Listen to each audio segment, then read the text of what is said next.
다니엘서 5장을 다 펴시기 바랍니다. 오늘은 PPT를 가능한 사용하지 않고 성경 본문을 읽어가면서 말씀을 생각해 보도록 하겠습니다.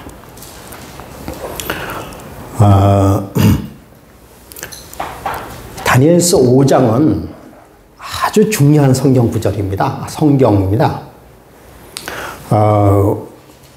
글쎄요, 다니엘서 5장을 다 중요하다고 얘기하지만 다니엘서가요, 저는 이 다니엘서 5장이 매우 중요한 성경이다, 성경장이다 이렇게 생각합니다. 왜냐하면 현 시대에 아주 적합한 그런 말씀이 바로 다니엘서 5장이라고 하는 것입니다. 그 왜 그런가 하면요, 여기서 다니엘서 5장의 그 사건의 중심이 뭡니까? 무엇의 멸망이에요? 바벨론의 멸망인 것이죠. 사건의 중심이 바벨론의 멸망이에요. 근데 바벨론이 멸망해야 누가 오는 것이죠? 고레스의 그 연합군이 와서 결과적으로는 누구를 해방시키는 거예요? 이스라엘 백성들을 해방시키는 것입니다. 이게 바벨론이 멸망되어야 돼요. 그렇지 않으면 하나님의 길을 예비할 수가 없는 것입니다. 그러면 바벨론은 반드시 멸망되어야 되는 것입니다. 그럼 여러분, 어느 번 계시록 14장 10절을 한번 읽어보시겠습니까? 그도 하나님의 진노의 포도주를 마시리니 그 진노의 잔에 섞인 것이 없이 부은 포도주라. 거룩한 천사들 앞과 어린 양 앞에서 불과 유황으로 고난을 받으리니. 예, 됐습니다. 8절 한번 또 읽어보겠습니다. 또 다른 천사 곧 둘째가 그 뒤를 따라 말하되 무너졌다 큰 성 바벨론이요. 그러니까 여러분, 무너졌다 큰 성 바벨론이요. 그러니까 오늘날 이제 여러분 여기 한번 보세요. 자, 여러분 바벨론이 바벨탑, 그죠? 바벨탑 성이 있잖아요, 성, 그죠? 예, 여기 창세기 11장이에요. 그렇죠? 두 번째 바벨론은 신바벨론.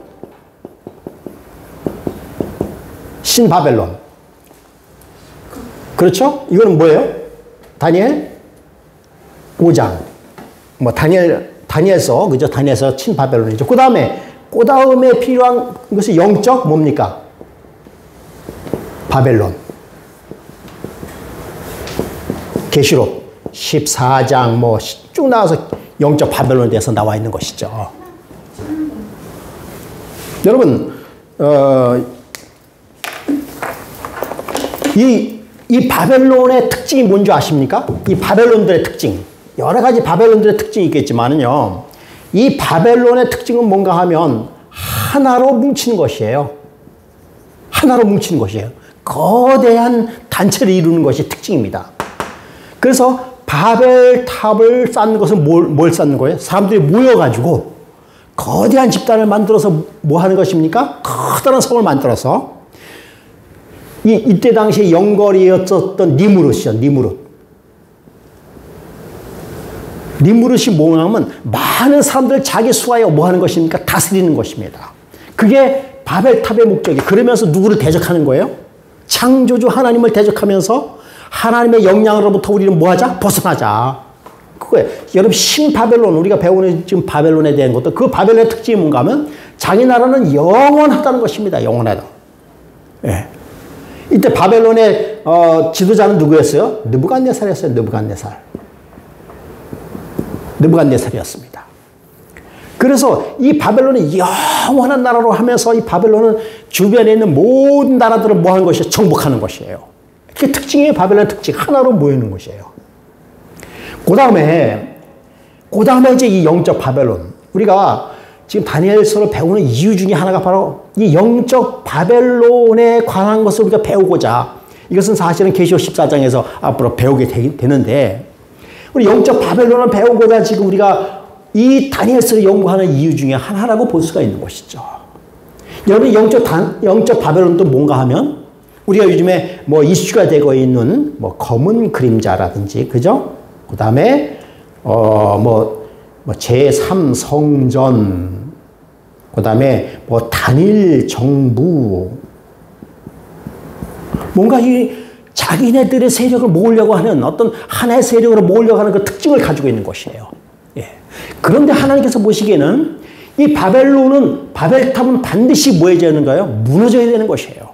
그래서 하나님께서 바벨탑을 무너뜨렸어요. 뭘로? 언어로, 그렇죠? 언어로 혼잡을 통해서 바벨탑을 무너뜨렸어요. 그 다음에 신바벨론은 이제 무너지죠. 예, 오늘 이제 다니엘서 5장을 통해서 신바벨론이 무너져요. 여러분, 이 바벨탑이 무너짐으로 인하여서 복음이 다시 이렇게 퍼져나가는, 그러니까 믿음의 조상이 생길 수 있는 그러한 계기를 마련하게 되는 것입니다. 여러분, 이 신바벨론이 무너짐으로 인해서 이스라엘 백성들이 뭐 하게 되는 거예요? 노예 생활에서 놓이게 되는 것입니다. 그래서 성전을 건축하는 것이 특징이 있어요. 그럼 이 영적 바벨론에서 뭔가 하면 이 영적 바벨론은 반드시 무너져서 동방에서 오는 길을, 동방에서 오는 왕들의 길을 뭐 하는 것입니까? 예비하는 것이에요. 예. 그러므로 여러분, 영적 바벨론은 반드시 무너져야 되는 것이에요. 바벨론은 반드시 무너지게 되어 있습니다. 그런데 특징이 뭔가 하면 바벨탑, 신바벨론, 영적 바벨론 특징이 뭔가 하면 매우 견고하다는 것이에요. 정말 인간의 힘으로서는 도저히 손을 댈 수 없을 정도로 매우 견고한 것이 바로 특징이 바벨론의 특징이에요. 앞으로도 보세요. 우리가 맞이할 이 영적 바벨론은요, 매우 견고한 성 같은 그런 단체입니다. 그 인간의 어떠한 힘으로도 무너뜨릴 수 없는 그러한 아주 강력한 그런 단체를 가지고 있어요. 이것을 무너뜨릴 수 있는 것은 누구밖에 없습니까? 하나님밖에 없어요. 그리고 반드시 뭐하게 되어 있습니까? 무너지게 되어 있습니다. 무너지게 되어 있어요. 예. 자, 그러면 이 신바벨론이 어떻게 무너지는가를 우리가 지난 시간에 조금 배웠죠. 이거 지우려고 그러다가 안 지웠는데요. 보세요. 바벨론은 나포나살이 바벨론을 건축하기 시작했습니다. 그래서 그의 아들 느부갓네살을 통해서, 그죠?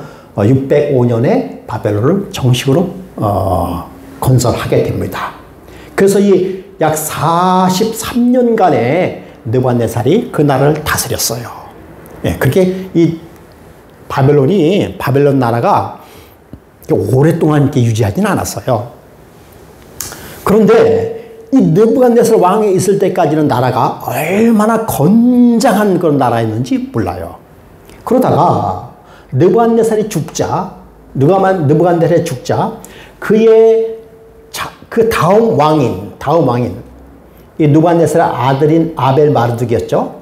이 왕은 아주 유약한 왕이에요. 아주 유약한 왕이고 순하고 도저히 정치를 할 수 없는 그런 왕이었습니다. 4년 정도 다스리다가 어떻게 했습니까? 그 느부갓네살의 사위, 그러니까 삼촌에 의하여 폐위를 당하고 이 삼촌이 나라를 다스렸지만 얼마 가지 못해서 이도 죽음을 당하고 그의 아들인 리바시 마르독이 나라를 다스리고 있었어요. 예. 근데 얘도 한 2년 정도 다스리다가 그의 삼촌, 이 사위, 그가 누구냐면 나보니더스에 의하여 제거를 당해요. 한 2달 정도 했나? 왕이 오르자마자. 나보니더스가 나라를 다스리는데 이 나보니더스도 나라를 그렇게 아주 정치력이 그 할아버지, 장인 어른인 느부갓네살 왕처럼 그 나라를 다스리지 않았습니다. 이도 왕은 왕이지만은 아주 유약한 왕이었어요. 그래서 이는 정치보다는 뭐 이렇게 고고학이나 뭐 그런 걸 좋아하고, 그 왕이다 보니까 자꾸만 전쟁을 해도 실패하고 있어요. 그래서 바벨론을 벨사살 왕에게 맡겨놓고 자기는, 근데 이 벨사살 왕도 문제예요. 이 벨사살 왕도 나라를 강력하게 다스리는 것이 아니라 뭐 이렇게 흥청망청 어떤 그런 왕이었습니다. 근데 이러한 상태가 성경에 나와 있어요. 여러분 제가 이게 한 얘기가 역사지만요. 그냥 하는 얘기 아니라 성경 이야기예요. 다니엘서 7장 한번 넘어가겠습니다. 다니엘서 7장 2절을 한번 읽어보시기 바랍니다. 다니엘이 진술하여 가로되 내가 밤에 이상을 보았는데 하늘에 네 바람이 큰 바다로 몰려 불더니 큰 짐승 넷이 바다에서 나왔는데 4절 네 읽어보세요. 첫째는 사자와 같은데 독수리 날개가 있더니 내가 볼 사이에 그 날개가 뽑혔고 또 땅에서 들려서 사람처럼 두 발로 서게 함을 입었으며 또 사람의 마음을 받았으며. 예, 여기 보니까 보세요. 독수리의 날개가 있더니 그 내가 볼 사이에 그 날개가 뽑혔고, 이제 그 바벨론의 특징이 뭔가 하면 사자에다가 독수리 날개를 가지고 있어요. 그러니까 얼마나 그 최고의 그 짐승들 중에서도 빠른 그런 짐승이 뭐 했습니까? 날개가 뽑혔어요. 날개가 다 뽑히는 거예요. 그 다음 느부갓네살 죽음 이후부터 나라가 완전히 그 힘을 잃어버린, 그죠? 다시 말씀드리면은 이빨 빠진 호랑이 꼬리 대하고 가는 것이에요. 이런 모습이 되어 있는 것이죠.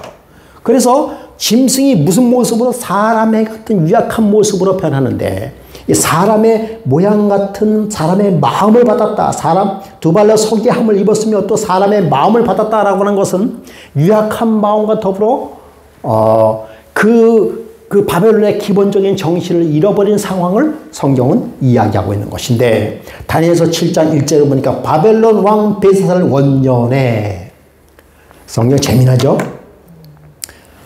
그러면 여러분 지금 다니엘 5장하고 다니엘 7장하고 어떠한 것이 먼저 있었던 사건이었을까요? 7장이 먼저. 그렇죠. 7장이 먼저 있었어요. 네. 그러니까 다니엘이 그 침상에서 꿈을 꾸며 내 속으로 이상을 받고 그 꿈을 기록하며 그 일의 대략을 진술하니라. 벨사살 왕 때의 다니엘은 그 정치적인 현장에서 떠나 있었습니다. 다시 5장으로 넘어가세요. 떠나 있었어요. 그리고 제야에 묻혀서 그는 노는 것이 아니었어요. 그는 뭐 했습니까? 하나님과의 깊은 교통을 가지면서 이 나라가 장차 어떻게 될 것인가를 깊이 연구했던 다니엘임을 알 수 있습니다. 지금 그거 맞아요?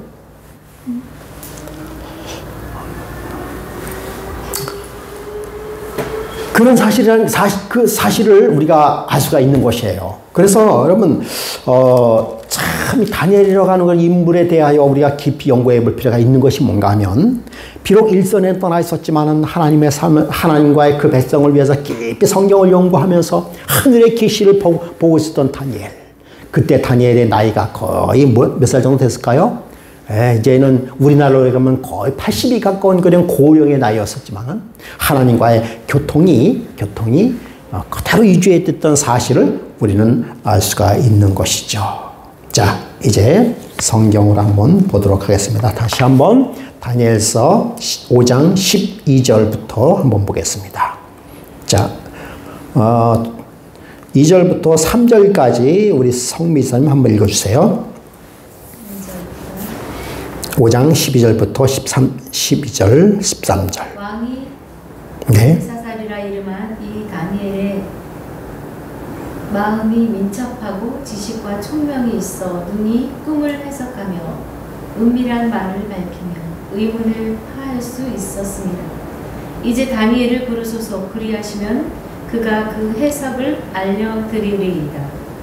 이에 다니엘이 부름을 입어 왕의 앞에 나오니 왕이 다니엘에게 말하여 가로되 네가 우리 부왕이 유다에서 사로잡아온 유다 자손 중에 그 다니엘이냐. 예. 여러분 12절은 누가 한 말이라고 그랬죠? 12절은 바로 태후가 한 말이라고 그랬죠? 예. 그래서 태후는 다니엘은 마음이 민첩하고 지식과 총명이 있어 능히 꿈을 해석하며 은밀한 말을 밝히며 의문을 풀 수 있나이다. 이제 다니엘을 부르소서.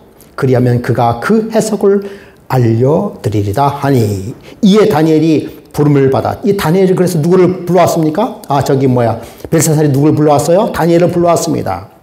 부름을 받아 왕 앞에 나오며 왕에게 말하되 내가 나의 부왕이 유다에서 사로잡아온 유다 자손 중에 그 다니엘이냐? 벨사살은 다니엘에 대해서 알았을까요? 몰랐을까요? 잘 알고 있었다는 사실을 우리가 알 수 있죠. 예. 왜냐하면 아마 그 풀무불의 사건이 있을 때에도 이 벨사살은 거기에 있었을 거예요. 예. 비록 나이는 좀 어렸을 수 있지만은 거기에 있었을 것입니다. 그래서 그 부왕인 할아버지가 하는 그 모든 일들을 벨사살 왕은 다 봤다라고 하는 것입니다. 비록 공속에 물러가 있었음에도 불구하고 다니엘은 여전히 하나님과 교통하는, 여전히 하나님과 그 마음이 민첩하고 지식과 총명이 살아있는 그의 나이 84세 되었지만은 여전히 그 늠름한 모습을 보여지게 되는 것입니다. 하나님을 믿으면 그렇게 되는 것 같아요. 예. 우리 신스발 장로님도 올해 80이 넘으셨죠? 그러나 제가 보니까 건장하시고 또 총명하시고 지금도 가르치라면 가르칠 수 있는 그런 이렇게 체력과 총명함을 가지고 계신 것 보니까 하나님을 믿는 사람인 정말 다니엘과 같다. 다니엘이 그냥 그런 인물이 아니라 정말 그렇구나라는 사실을 알 수 있어요. 예, 다니엘처럼 우리 장로님도 머리가 하얗고 아마 다니엘도 머리가 하얗고 그러나 아주 백발의 눈이었지만 그러나 총명이 살아있는 그런 늠름한 그런 그리스도인이었다라고 생각이 듭니다. 14절 내가 내게 대하여 들은즉 내 안에 신들의 영이 있으므로 내가 명철과 총명과 비상한 지혜가 있다 하도다. 여러분 다니엘이 그렇게 명철과 총명이 비상한 이유가 뭐라고 얘기하고 있습니까? 신들의 영. 다시 말씀드리면 이 얘기 무슨 얘기예요? 신들의 영이 있다는 얘기 무슨 얘기입니까? 그는 성령이 뭐하다? 충만하다. 성령이 충만한 존재다라는 사실을 우리는 알 수가 있는 것이죠. 그러므로 여러분 구약은 율법의 시대다. 네. 하나님의 신약만 그 성령이 충만한 그런 시대가 아니에요, 여러분. 똑같습니다. 자, 기왕 많이 나왔으니까 제가 한 가지 좀 예를 한번 들을게요. 율법과 선지자는 어느 때까지다? 율법과 선지자는 요한의 때까지다라고 성경에 나와 있어요. 그렇죠? 예. 그래서 이 사람들이 이 이야기를 뭐라고 얘기하는가 하면, 율법은, 그 다음에 구약은 누구의 때 끝났다? 요한의 때 끝났다. 그래서 율법은 지금 율법 시대가 지났다. 율법은 이제 더 이상 그 돌에 새겨져 있는 율법은 더 이상 뭐하다? 필요 없다. 라고 이야기를 합니다. 그런데 여러분, 이거요. 구약 시대하고 신약 시대하고요. 그렇죠? 이거 이야기하면 이야기가 오래 깊은데 제가 간략하게 설명을 드리겠습니다. 자, 여기 이게 뭔가 하면 시루떡이에요. 시루떡이에요. 근데 시루떡을 이렇게 잘랐습니다. 그리고는 요 시루떡은 최정옥 사모님 것. 요 시루떡은 성미희 집사님 시루떡. 요 시루떡은 신장로님 시루떡이라고 얘기하는 거예요. 그러면 보세요. 이 시루떡을 요 경계선은 뭔가 하면 이 시루떡을 관리하는 분이 최정옥 사모님이고 여기서부터 여기 있는 시루떡은 성미 집사님이 이 시루떡을 관리하는 것이고요. 여기서 여기까지는 신선발 장로님이 이 시루떡을 관리하는 거예요. 내용이 바뀌었습니까? 똑같은 거예요. 시루떡은 똑같은 시루떡을 요 관리하는 사람이 달라지는 것입니다. 여러분, 성경입니다. 성경. 그죠? 성경.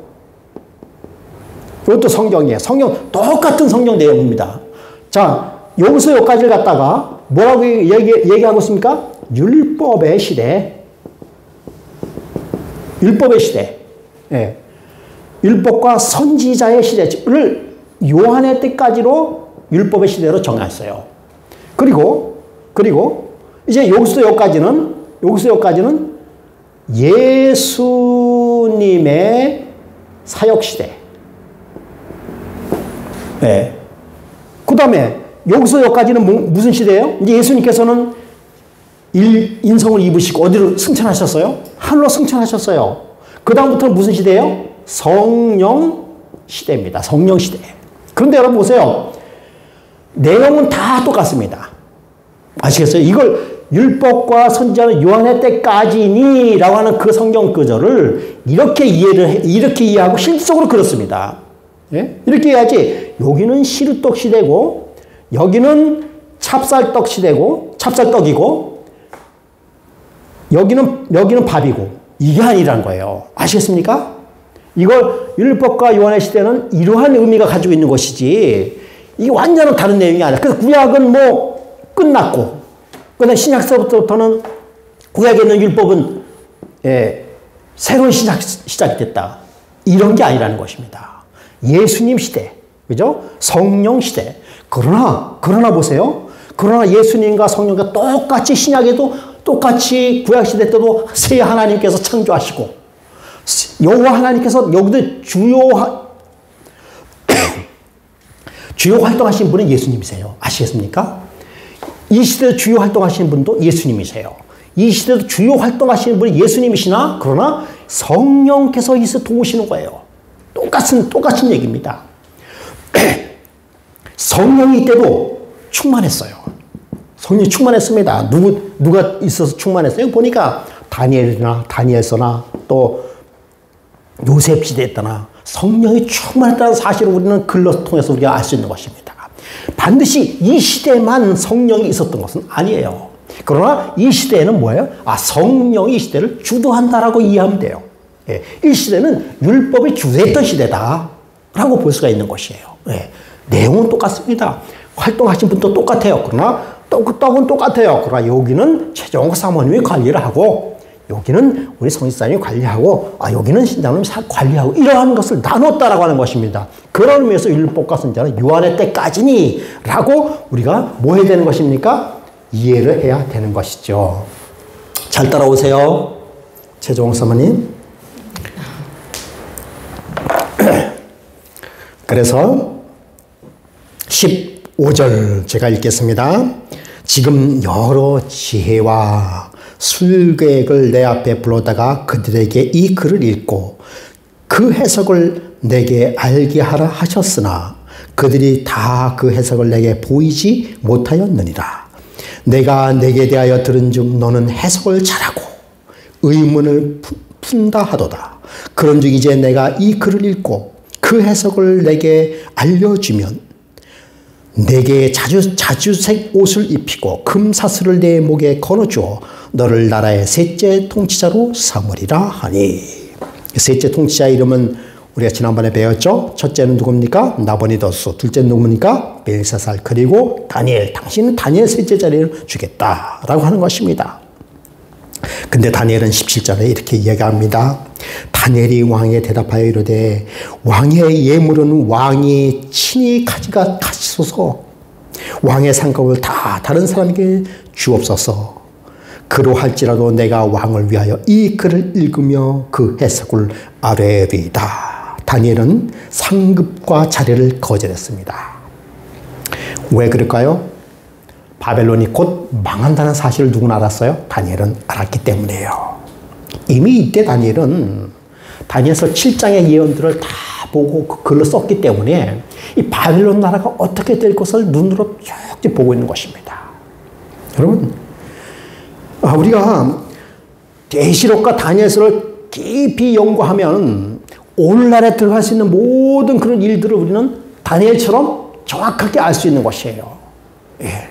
지금 이 상황을 맞이한 벨사살은 얼마나 두렵고 떨렸는지 다리가 후투루, 조금 이따 보면 이제 다리가 후투루 떨다는 것이에요. 여러분, 오늘날 우리의 세대를 보면서, 오늘날 세대가 돌아가는 그 시대를 보면서 정말 다리가 후투루 떨릴 정도로 어려운 이 시대이지만은, 그러나 다니엘은 그의 마음속, 그럴수록 다니엘은 마음속에 무엇이 충만했다고요? 성령이 충만했다는 사실이에요. 그것이 틀린 것입니다. 여러분, 우리가 이 세대가 어렵고 힘들고, 그리고 정말 이 멸망으로 달려간 듯이 보이는 이때에 우리는 그런 장면을 보면서 두렵고 떨리는 것이 아니라, 막 우왕좌왕 이리로 갈까 저기로 갈까라고 하는 것이 문제가 아니라, 그러면 그럴수록 우리의 삶 속에서는 성령의 충만함을 보여주는, 그것이 정말 믿는 사람들의, 남은 사람들의 상황이다라고 우리는 알 수가 있는 것이죠. 그럴지라도 그 해석을 알겠다라고 하는 것입니다. 다니엘은 재물과 권력에 이렇게 매수될 그런 사람이 아니었습니다. 강철같이 굳센 믿음을 가진 다니엘을 볼 수 있어요. 여러분, 과거에 믿음의 노릇들이 다 그랬죠. 누구요? 모세도 그렇습니다. 모세도 바로의 공주의 아들이라 칭함을 거절하고 도리어 자기의 백성과 고난받기를 잠시 죄악에 나가 누리는 것보다 더 좋아했고, 사무엘도 마찬가지입니다. 예. 바울도 마찬가지예요.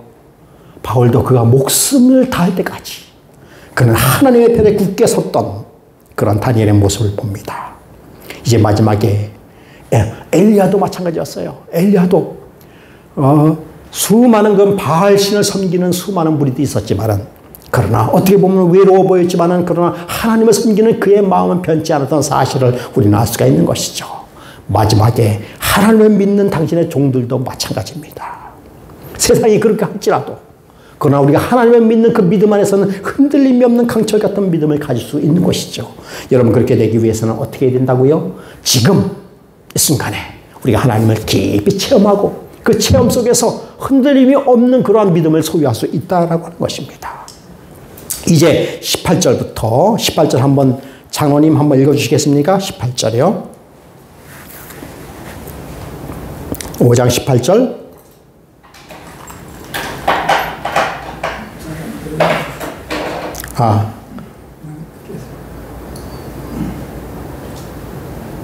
왕이여, 지극히 높으신 하나님이 왕의 붙인 느부갓네살에게 나라와 권세와 영광과 위엄을 주셨고. 네, 됐습니다. 이제 다니엘이 누구에게 설교를 하는 것입니까? 벨사살 왕과 거기에 많이 있었던 그 술 마시고 막 그냥 했던 술 냄새가 펄펄 나는 그 궁전에서, 그러나 다니엘이 나타남으로 인해서 어떻게 했습니까?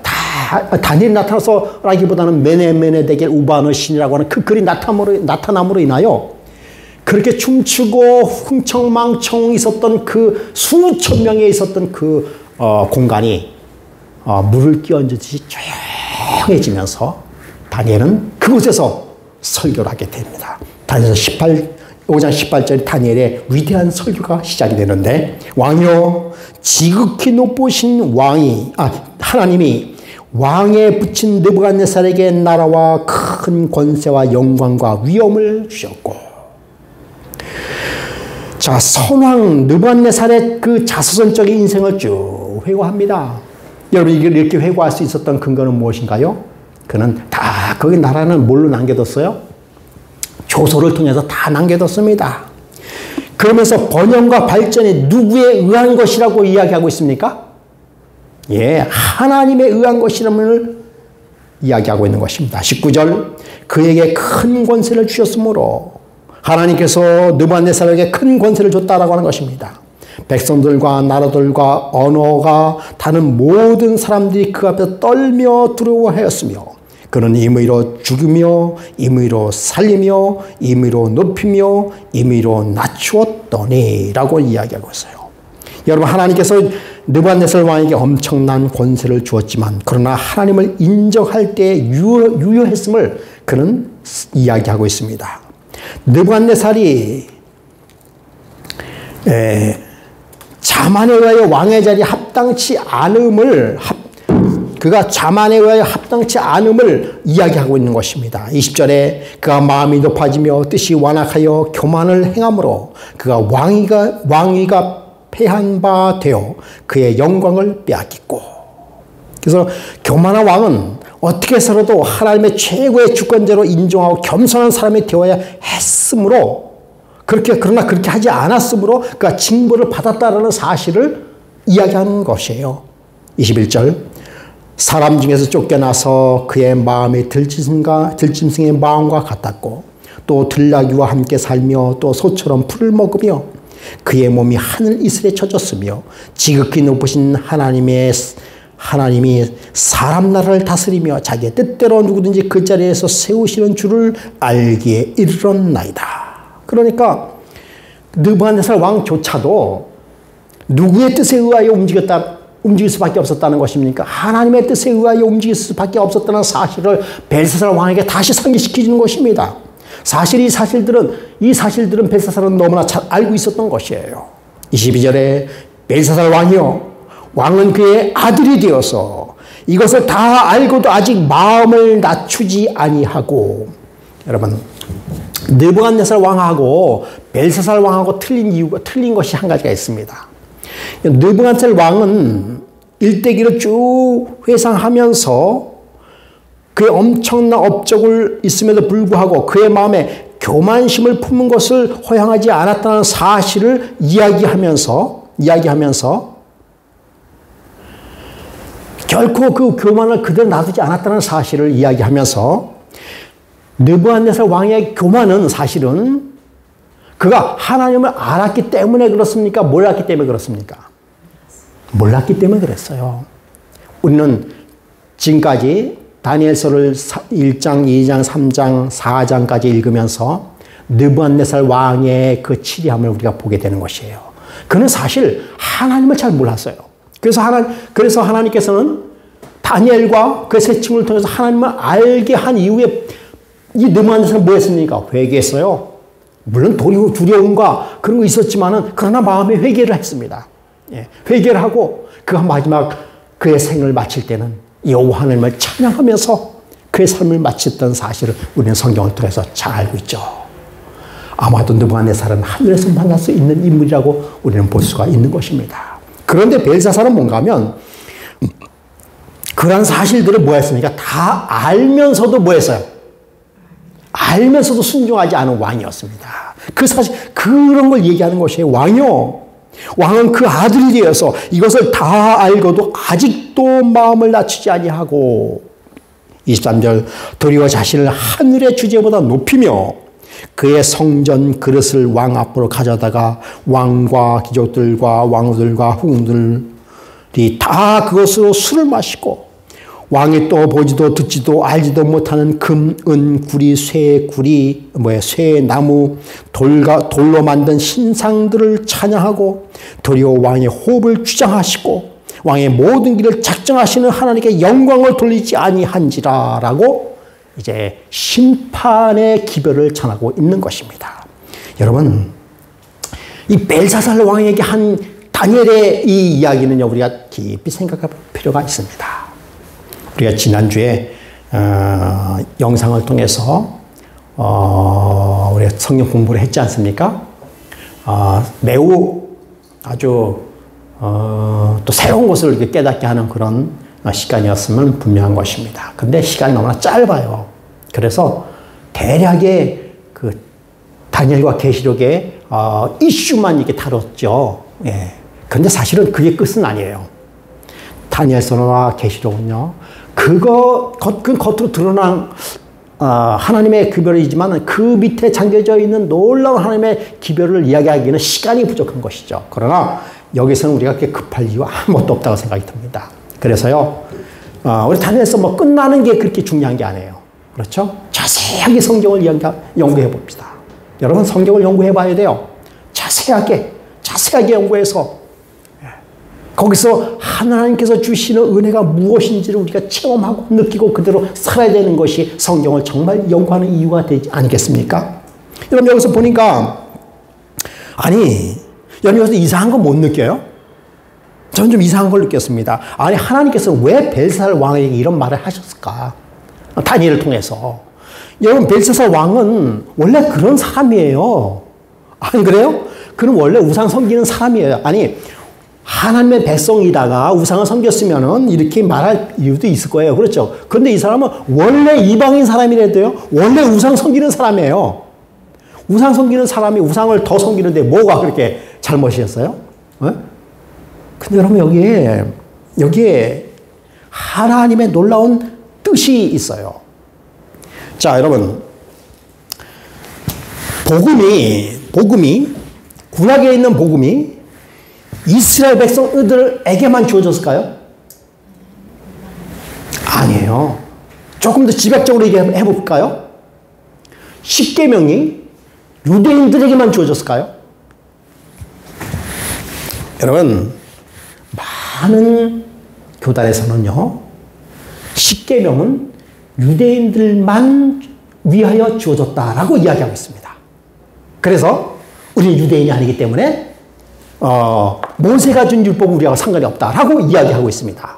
그런데 전혀 모세가 준 율법과 상관이 없고 벨사살왕에게 우상을 섬겼다고 그렇죠. 하나님께 영광을 돌리지 아니 벨사살 왕은 당연히 하나님께 영광을 돌리지 못하는 것이 당연한 삶이에요. 그가. 그런데 하나님께서 다니엘을 통해서 당신 하나님의 영광을 돌리지 않고 우상을 섬겼어 라고 이야기하는 거예요. 이 이야기는 누구에게 얘기했어야 되는 거예요? 이스라엘 백성들에게 얘기해서는 너희들 하나님의 백성 왜 우상을 섬기느냐라고 이야기했어야지 왜 이렇게 당연히 우상을 섬기는 그들의 신은 하나님이 아닙니다. 여호와 하나님이 아니라 그들의 신은 당연히 뭐예요? 그들이 섬기는 우상이 신이에요. 그랬더니 네. 당연히 섬기는 섬긴 사람인데 자기들이 섬기는 우상을 섬기고 있는데 하나님께서 다니엘을 통해서 질책을 하는 거예요. 우상을 섬기지 말라. 여러분 이것은 우상을 섬기지 말라라고 하는 것은 몇째 계명이에요? 10계명 중에서 새긴 우상을 섬기지 말라라고 하는 10계명에 접촉이 되는 것이잖아요. 그렇죠? 여기서 중요한 것은 뭔가 하면은요. 절대로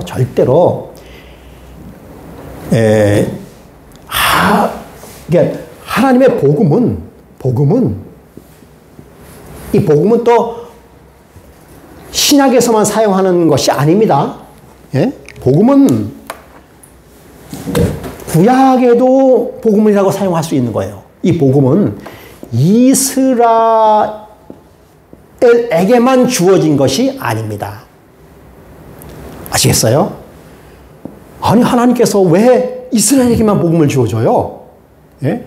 왜 하나님께서는 이스라엘에게만 율법을 줍니까? 다른 백성들은 하나님의 백성, 하나님께서 창조하신 그런 백성들의 자손 아닐까요?